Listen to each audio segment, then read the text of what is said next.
It had been a search and find kind of day. Katie discovered that even if you put 2 socks into the washing machine, sometimes only one comes out. Orbie was surprised to find that if crayons roll across the floor, it's really hard to find them all again. And they both learned that if you want to know where your favorite book is, you need to put it away in the right place next time. In the backyard on this sunny day, Mrs. Parette, Mom, Dad, Katie, and Orbie were all sitting sipping lemonade. Dad's special lemonade with oranges in it.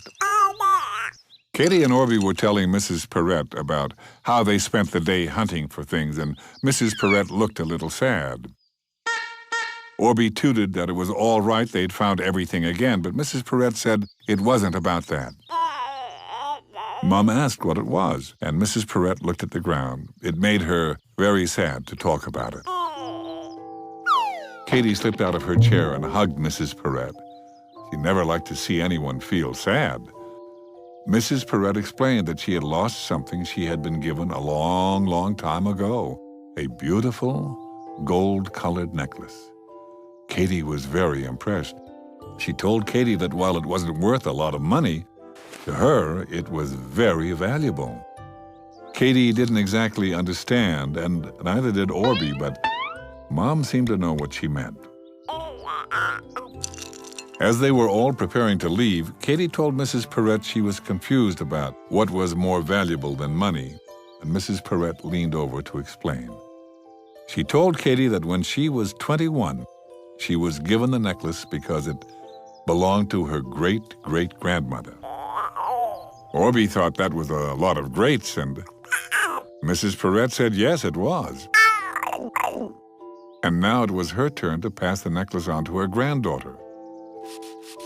Mrs. Parette stood up very proudly and told Katie that her granddaughter was going to turn 21 in 2 weeks, and she was heartsick at not having the heirloom to pass on to her. Katie didn't know that necklaces were called heirlooms.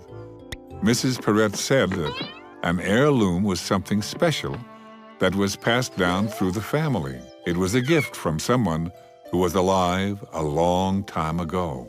Mom asked what happened to it, and Mrs. Parette just shrugged her shoulders and shook her head. She had been wearing it, and perhaps it wasn't done up properly. But whatever, it had slipped off, and she'd never seen it since. That made everybody sad. Dad asked when it happened, and Mrs. Parette said it was about a week ago. Well, Dad jumped right out of his chair and told Mrs. Parette that he had a really good feeling about finding it. Then he made a very serious face and added that he also had 2 of the best hunters on the street. Mrs. Parette told him she had looked everywhere. Yes, Dad agreed that probably she had, but there was nothing like another set of eyes to help find things. And he happened to have 3 pairs that were happy to help.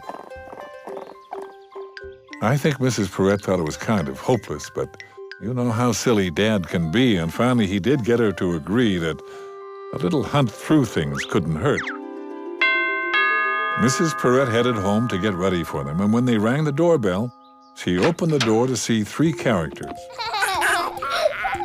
1 tall, 2 short, each holding great big magnifying glasses up to their eyes. Mrs. Parette laughed and invited them all in. In a moment, they were on the job. Orbie crawled all the way around the couch and found nothing. Katie looked under all the chairs, and there was nothing there either. Dad shook out all the coats in the hall closet and found nothing. Katie crawled along the kitchen floor, and Orbie looked everywhere he could think of in the bathroom. Dad took the vacuum bag outside and cut it open. He looked through all the dust in there, but there was no necklace. Katie wanted to find it so badly, she hated to see Mrs. Parette just sitting and looking at her granddaughter's picture, all sad. She had a really strong feeling that it was in the living room, so she sat on the floor and looked at everything in the room. Orbie asked what Katie was doing, and Katie looked at him. She said she was trying to think like a necklace. At that moment, an idea came to her, and she leapt up and pulled the pillows off the couch. Orbie was a little worried that Mrs. Parette wouldn't want her living room messed up. However, Katy was looking so disappointed at not finding it there, he didn't say anything.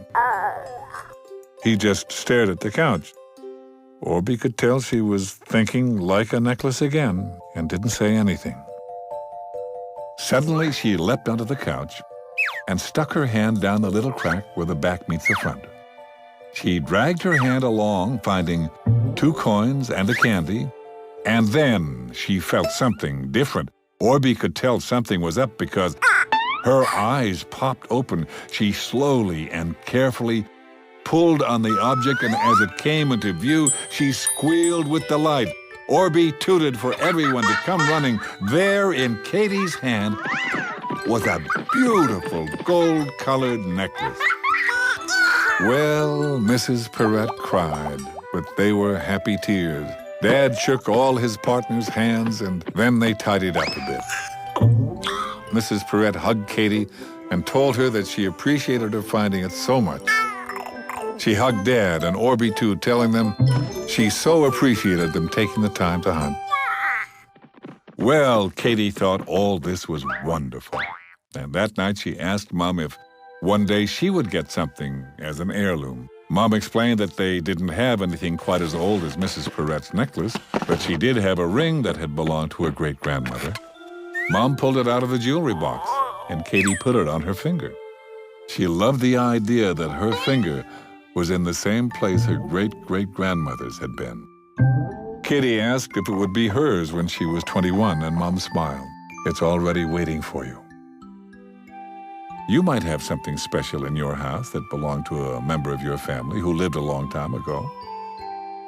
And if you don't, then maybe you'll want to choose something as an heirloom so that your child's child, well, well, you know what I mean. They will have something to remember you by. Because believe me, you are really worth remembering.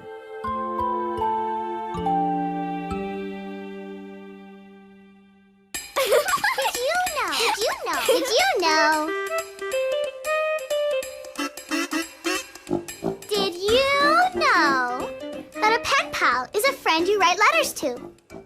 You can tell them all about yourself and draw pictures and write stories for each other. A pen pal can be a friend who is far away or a special friend who's always nearby.